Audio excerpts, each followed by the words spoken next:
Hey guys, and welcome back to Content is Profit. First of all, I want to say thank you and happy Thanksgiving for those that are celebrating the holiday. I know a lot of the people listen here in the United States, and for the rest of the world, I hope you are having an incredible day. Today, I bring a little bit of a different episode. This is a quick recap on 7 big lessons that we learned that can help you grow the business with content. These lessons are specifically in some of the latest episodes, which, we can mention here and there if you want to go listen to the full thing. But we're going to keep it short, concise, and maybe I'll share a story or two about this. Before we get started, if you want the one-on-one clarity challenge on if you're a little confused on where to go with your specific content, if you do have a business and make at least $20,000 a month, this one-on-one challenge is for you.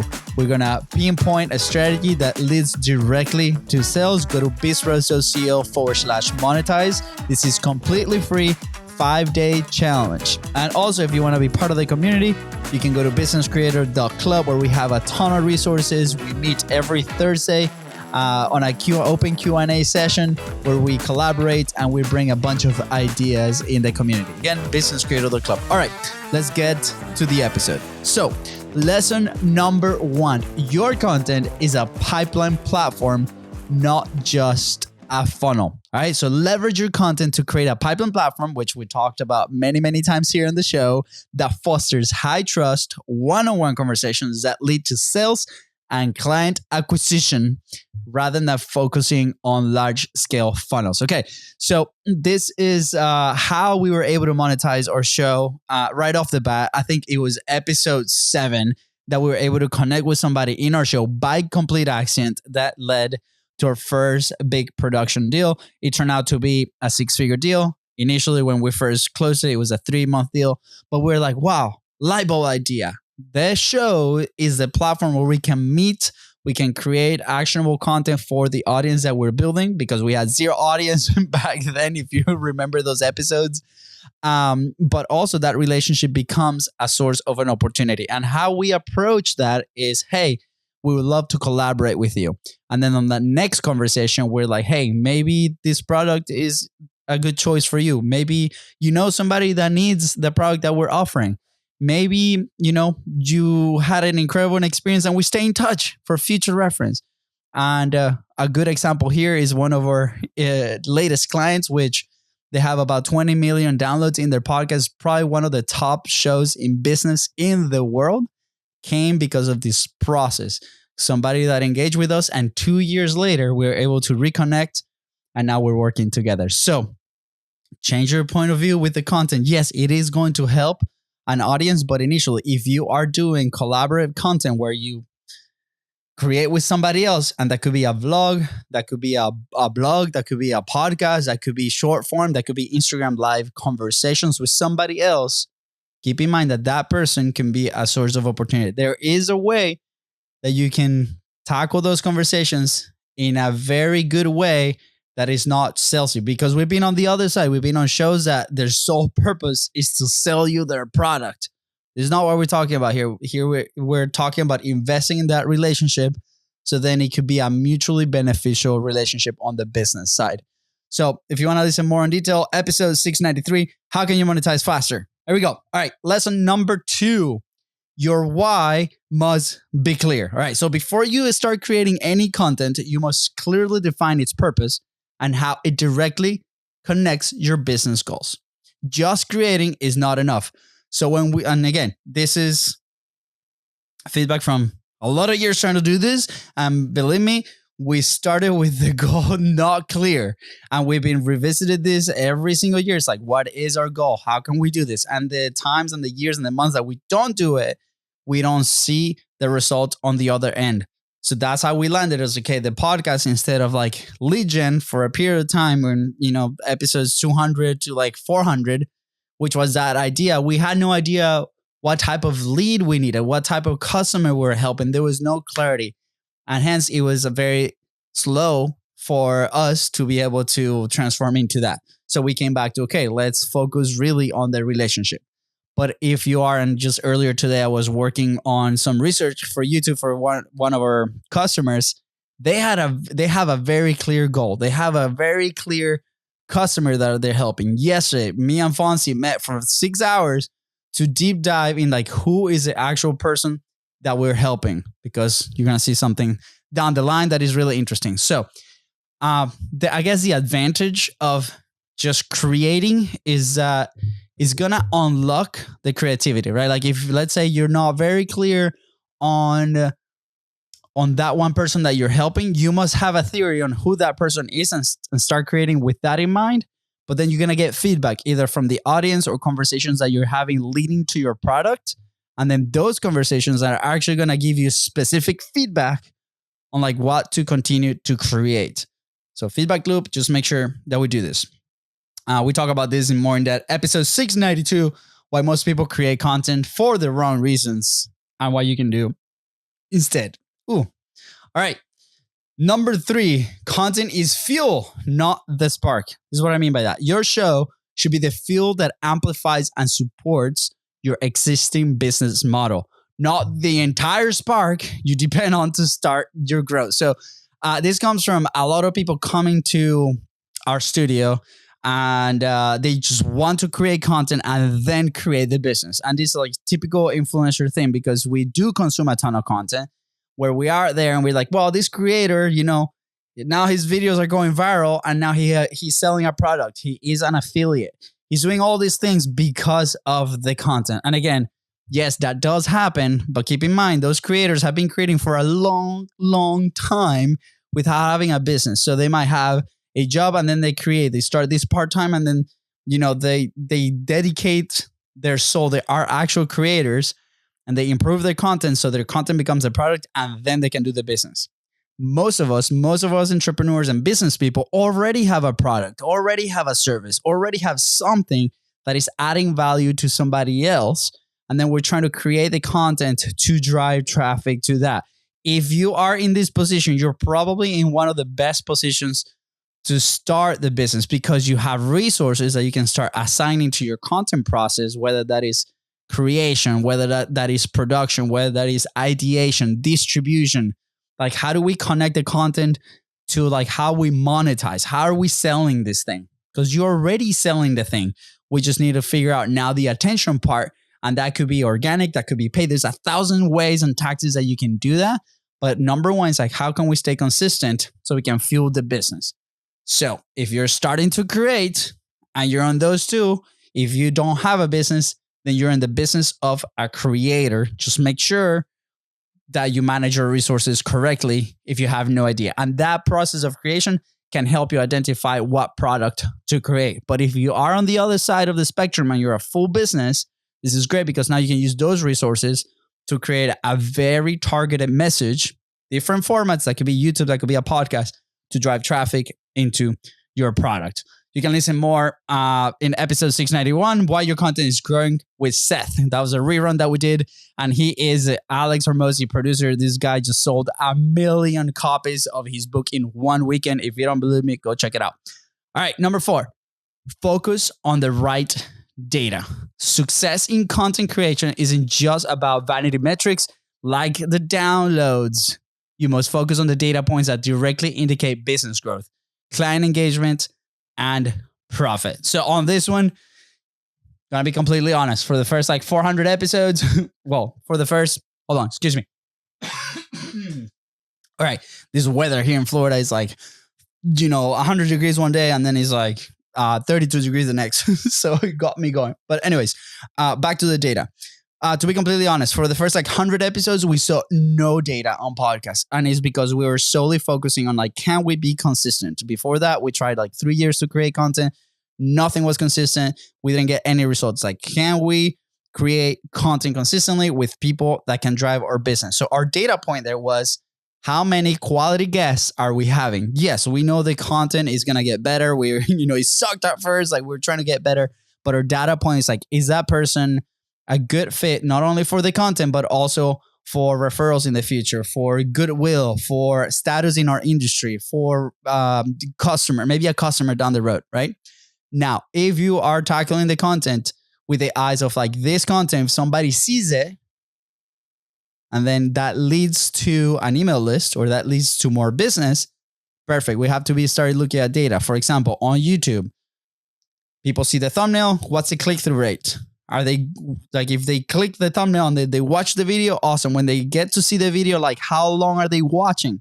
Sometimes we're putting our call to actions at the end of the episode. Turns out that 1% of the people consuming get to that point. A lot less are going to be like, okay, I am going to click. So it's like, if people are consuming the first 20% of the video, why are they dropping off? Can we put the call to action at the very beginning? Can we get better as creators and extend that, right? So people can consume more, can trust us more, how can we become better creators? For podcasts, audio only, Spotify gives you good data, Apple gives you good data. Where are they falling off on that episode? There's a reason we don't have long intros anymore. Everybody was skipping them. So how can we learn to do that? And then in our call to actions, every time we put something out there, are people transferring? Are people applying? Are people clicking? Are people going through those pages? And that way we can identify. So same thing. You can listen to a little bit more on that in depth with the rerun that we did with Seth Silvers in why your content isn't growing. Now, number 5, the secret to dream collaboration is, drumroll please, connection. So landing your ideal guest or collaborations or customers has less to do with your pure talent and more to do with building genuine, powerful, and intentional relationships. Every time that we go out there and we try to pitch the show, this happened a lot at the beginning, not a lot lately, but at the beginning, we knew, we're like, oh my gosh, we're level D influencers and we're trying to get the level A's. How can we get those level A's to come to our platform and share their secrets and share their information and ultimately become good relationships in our business? It can be very intimidating, right? But at the end of the day, it's like, for us, what did it was start going to events, start going to masterminds, and start going to online groups where we will meet these people. And sometimes the people that we wanted to bring into the show was a speaker in that group, and we will reach out because they saw we will ask really smart questions in the event, and they will remember us, and then we will bring it. That's how we got guests like Todd Brown, like Chris Doe, for example. That at the time that we brought it, he had about 1 million subscribers in his YouTube channel. This was like 4 years ago, right? And then eventually that person introduces somebody else, and then somebody else. But it was all about the intentional relationship, right? It's like, how can we actually become, if we focus on that relationship that asks to bring him to collaborate, it's going to be a lot easier. Whether you're creating a YouTube channel, whether you are creating a podcast, whether you're creating short form content with somebody else. Here's another example for our YouTube, for our football show, the football show, which is on YouTube. I wanted a location to actually shoot it. We haven't gotten there yet, but I got the yes. And it's like the biggest like soccer store in here. Guess what? I will come in and then I'm an avid consumer of that shop. They know me. My kids go in and they make a mess with the soccer balls. They play with the staff. And I became friends with the staff. And until I became friends with the staff, I was able to do that ask. Guess what? They introduced me to the area manager and I told them the idea. And they're like, dude, we don't often do this, but you guys seem like cool people. Let's give it a try. So invest in that relationship first and then go do the ask. You can find out more in Why Content, crafting the best strategy for 2026. Those are like live studio sessions, episode 690. All right.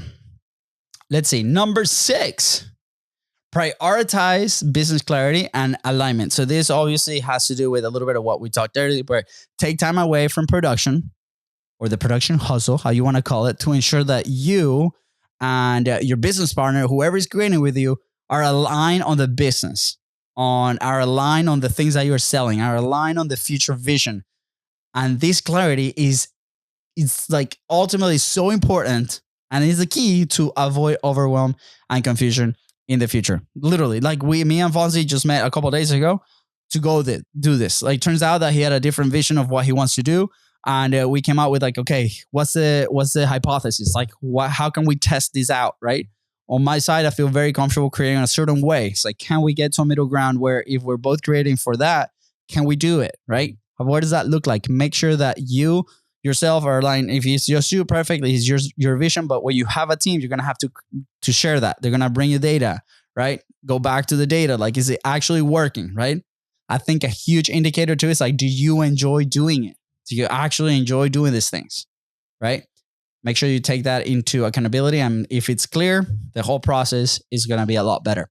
And number 7, to wrap up, speed up monetization by focusing on simple strategies. Keep it simple, stupid. Kiss. And this doesn't have to be like super fancy funnel. Things doesn't have to be crazy. Like a lot of the success that we've seen from the guests that have come to the show, and even ours, like we sometimes tend to overcomplicate it too, is we always go back to it's like, how is it simple? And for us personally, it goes back to relationships. It goes back to the people that come to our show, the people that, in our world, when we try to get, super fancy with the landing pages and these things and all this. It's crazy. I mean, our show crosses 7 figures and the homepage hasn't changed in like 3 years, right? It has to be because of the relationship. And we probably should update our websites 100%.